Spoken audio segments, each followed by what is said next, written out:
Ahoy, you salty sailors.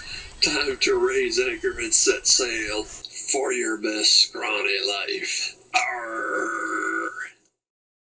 In our last video, we got as far as the carp spawn. Now, we're not trying to uh, cover every conceivable scenario here.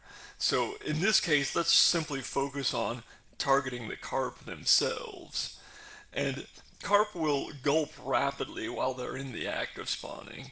And this entire spawn and pre-spawn period will be one of active feeding on the part of the carp. But carp eggs are quite small; they're not like salmon eggs. So an egg imitation is unlikely to be large enough to actually hold a carp. So you'll want to use a stonefly or dragonfly nymph around size 8, small enough so it doesn't spook them, but big enough so if you do get an eat, it will actually be capable of landing such a fish. Now the sucker spawn we will approach differently. Instead of targeting the suckers themselves, we're going to try to imitate the suckers and target large predatory species that have gathered to feed on them at this vulnerable time. And this could be muskie trailing schools of quillback on the sand flats at Big Creek.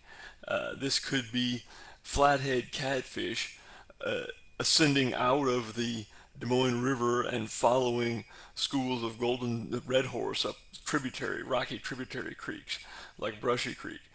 This could be smallmouth bass or northern pike gathering below riffles where suckers will spawn in the Boone River or Iowa River. Of course, so much depends on conditions. The pattern we've tied here imitates the short-head red horse with its silver body and bright orange tail. And these will be the same sucker patterns that we throw during the drop back in autumn. So there will be crossover usage. So this is an important pattern, and the ones we're tying this year have some advanced features. Now, just like last year, this is approximately a 4.5 inch long fly, consisting of a hook, about a 2/0 hook, trailing behind a articulation shank.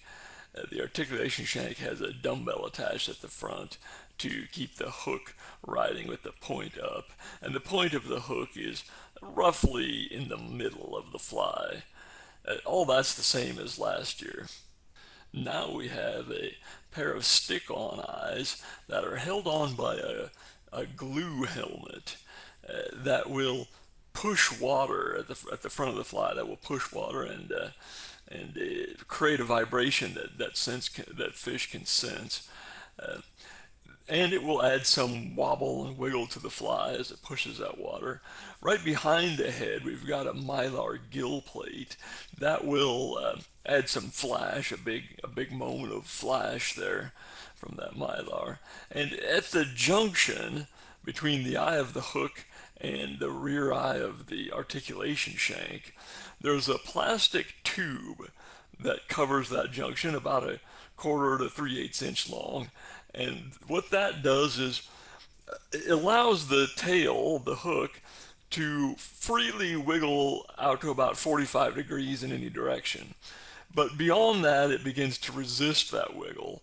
So it, the tail can wiggle, but it won't be able to loop back and snag the fly or the tippet unless we have a real tailing loop.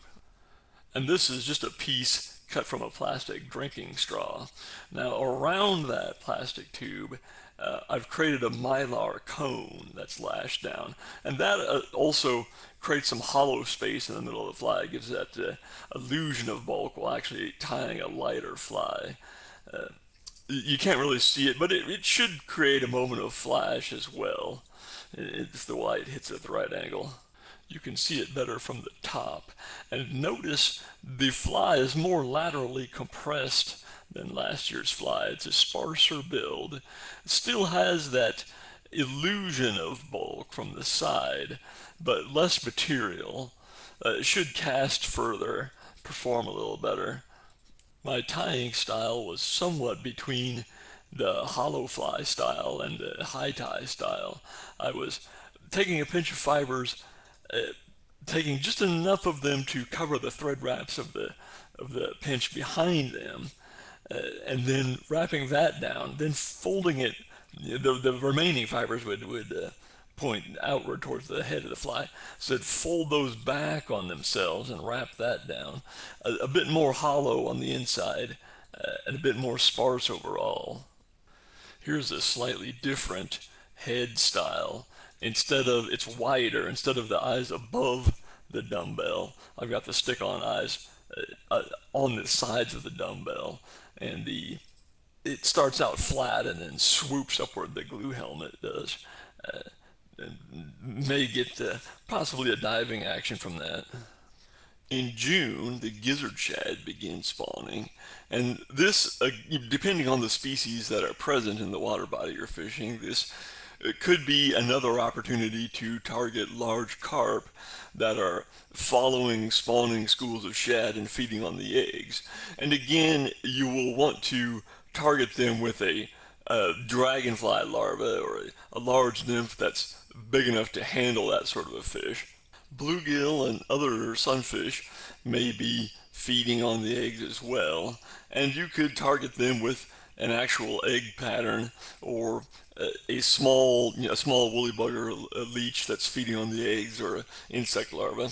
As for the larger predatory species that may be lurking nearby to prey on the shad themselves, with hundreds of fat, juicy, real shad swarming the shoreline, it's been my experience that they're not all that interested in attacking a pattern that imitates the shad themselves. You might be better off to just throw something completely different, like this stonecat imitation, that's sufficiently large to get their attention drawn away from the shad. Bluegill and red ear sunfish will build nests along the shoreline, especially shoreline points. Once again, the size 8 to 10 beadhead leech or insect larva imitation will be the hot ticket. The shiner runs in rivers and tributary creeks will begin in late June and continue into August. Here we have the venerable chartreuse clouser. Now, I did not include the ice dubbing collar on this one, just keeping it slim and sleek in this case. And this chartreuse over white color scheme is intended to imitate the ubiquitous emerald shiner. In rivers like the North Raccoon that are hyper fertile due to farm chemical runoff, there can be huge populations of these minnows. It's a big deal. The Shiner Run is a big deal on the North Raccoon. It's been a number of years since I've gone up there. It used to be pretty much a surefire bet if you got up there early enough or stayed late enough to get a couple walleye on the fly.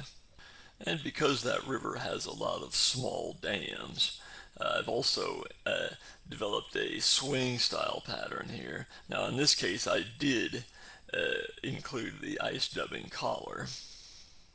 Both of these flies have a hidden feature that prevents the dumbbell from twisting around the shank it's attached to. In the standard clouser, it's a monofilament strand that runs around the thread wraps that secure the dumbbell eye and is lashed down with super glue. And in the case of the swing style fly, the tag ends of the articulation wire perform the same function. Now, of course, the pandemonium truly breaks loose when ripe mulberries drop into a river from overhanging trees along the bank. These are size 6 forged bait holder hooks, strong enough to hold very large carp. Now, these are internally weighted with just a little bit of wire. Some of the mulberries do sink, and some of the fish are reluctant to feed right at the surface, so we're sort of meeting them halfway. And of course, if the day that you're out there, if the berries aren't dropping, or for whatever reason the carp aren't feeding on them, A little hell grommet pattern like this, it's a size 4, uh, can of course take a lot of carp that are tailing on gravel flats or whatnot. As spring flooding subsides and rivers begin to clear up, you will at first find the fish high in the segment, in other words, not far below a dam, and they'll be utilizing off current pockets in many cases. Later in the season, as the level continues to drop, they will move to the deeper bend pools. And then as the weather begins to cool, they will move from those bend pools down towards the deep water of the impoundment above the next dam downstream. But early on, you will want to be in the upper half of the section. And you'll want a fly that appeals to a broad range of species. Here we have a crayfish imitation on a size 2 hook that could appeal to smallmouth bass in pockets below riffles or freshwater drum working shallow gravel runs or common carp on mud flats or catfish even around deadfalls and so forth. You'll notice there are no claws on this crayfish pattern. I've found they tend to make the fly spin, or they will foul around the hook and cause you to lose strikes. So what we have is just some silicone rubber legs with some overhand knots tied in them. And that seems to work just fine. The fish definitely like this pattern. During the hottest part of summer, the lakes will stratify, and this puts the fly fisher at a disadvantage. It's a good time to fish rivers, but if the rivers remain flooded, then it's a good time to chase short-nosed gar in those flooded backwaters that are now completely packed with hatchling gizzard shad.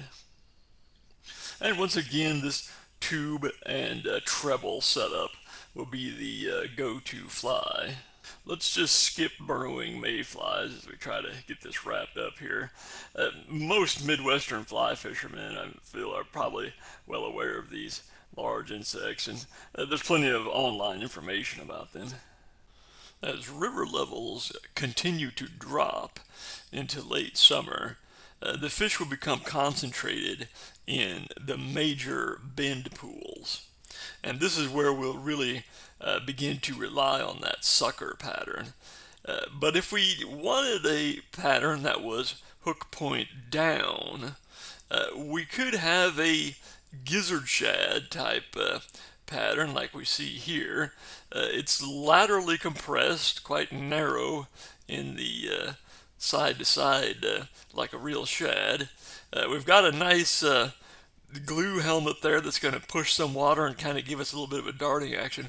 There's a lot of mylar embedded under the fibers of the fly here, so it'll have a good amount of flash. Now that mylar will trap air, and so this fly will have to be kind of wetted by hand and probably fished on a full sinking line. But if I can get it down there, it will get bit, I'm sure. And of course, you know that when those late summer winds blow, it's all about white bass out on the lake. Now, it's somewhat random what fly fishing supplies show up at the sporting goods stores here in Des Moines. There was a shortage of dumbbell eyes this time around, but I try to shop local if I can. And I found these slotted beads and stuck them on a jig hook, and I think that makes a pretty good fly. It certainly will catch plenty of white bass, I'm sure. And last, but certainly not least, is the autumn drop back as fish move downstream towards impoundments and wintering pools.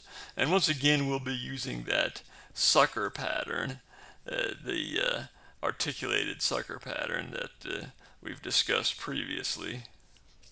It's about a 4.5 to 5 inch long fly with a 2/0 hook. So there you have it. That's the basic flies in in my fly box.